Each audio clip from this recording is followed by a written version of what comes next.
So Triveni సంగమమైనటువంటి కాళేశ్వరంలో జరుగుతున్నటువంటి సరస్వతి పుష్కరాల్లో భాగంగా భక్తజన సందోహం అంతా మరి తండోపతండాలుగా తరలివస్తున్నటువంటి వేళ ఒకవైపు అక్కడ త్రివేణి సంగమంలో పుణ్యస్నానాలు, మరోవైపు ఇక్కడ చుట్టూ దట్టమైనటువంటి అటు ప్రాంతమైనటువంటి యొక్క ప్రకృతి రమణీయత, మరోవైపు ఇక్కడ శ్రీ కాళేశ్వరం ముక్తీశ్వర స్వామిని దర్శించుకోవడం, ఇవంతా కూడా ఎంతో తన్మయత్వంతో పులకించిపోతున్నారు భక్తజన సందోహం అంతా. ఇక చెట్ల నీడకంతా కూడా సేద తీరుతున్నటువంటి భక్తులు కొంతమంది ఉన్నారు. మరి వారితో కూడా మాట్లాడించే ప్రయత్నం చేద్దాం. చెప్పండి, ఎక్కడి నుంచి వచ్చారు? మేము గోదావరికి నుంచి వచ్చినాం. ఎంతమంది వచ్చారు? మొత్తం ఫ్యామిలీ? ఫ్యామిలీ. వాళ్ళు హైదరాబాద్ నుంచి మీరు గోదావరికి. సో ఎట్లా వచ్చారు? ప్రైవేట్ వెహికలా, బస్సా, ఎట్లా వచ్చారు? మేము ప్రైవేట్ వెహికల్లోనే వచ్చినాం.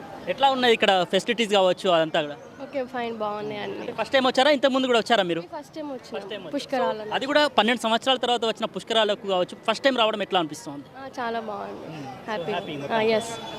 సో అంటే ఫ్యామిలీతో రావడం నిజంగా ఆనందం వేరే ఉంటుంది కదా? అవును. ఫ్రెండ్స్ తోటి రావడం వేరే, ఫ్యామిలీతో రావడం నిజంగా వేరే ఉంటుంది. అవును. ఓకే. సో మీరు చెప్పండి, ఎవరెవరు వచ్చారు మీరు? మేమందరం, మా సిస్టర్స్, మేము అందరం వచ్చి, మా మమ్మీ అందరం వచ్చి. మీరు కూడా ఫస్ట్ టైమా ఇంత ముందు వచ్చారా? First time. ఎట్లా అనిపిస్తుంది అండి ఇక్కడ ఈ క్రౌడ్ కావచ్చు? బాగుంది. సో అక్కడ ఏదైతే పుష్కర ఘాట్ వద్ద ఎట్లా ఉంది అక్కడ? కొంచెం వాటర్ మురికిగా ఉన్నాయి, ఓకే, పర్లేదు. సో మొత్తానికి అయితే హ్యాపీ. సో అంటే ఆ స్ట్రెస్ అంతా కూడా మర్చిపోతూ ఉంటాం కదా ఇటువంటి ఒకవైపు నేచర్ కావచ్చు, మరోవైపు ఆధ్యాత్మికత కావచ్చు. ఎవరు వచ్చారు నీతో? మా మమ్మీ, పిన్ని, ఇంకా డాడీ. సో ఎట్లా ఉన్నది ఇక్కడ కాళేశ్వరానికి? నువ్వు కూడా ఫస్ట్ టైం వచ్చినావా? ఎట్లా అనిపిస్తుంది ఇక్కడ?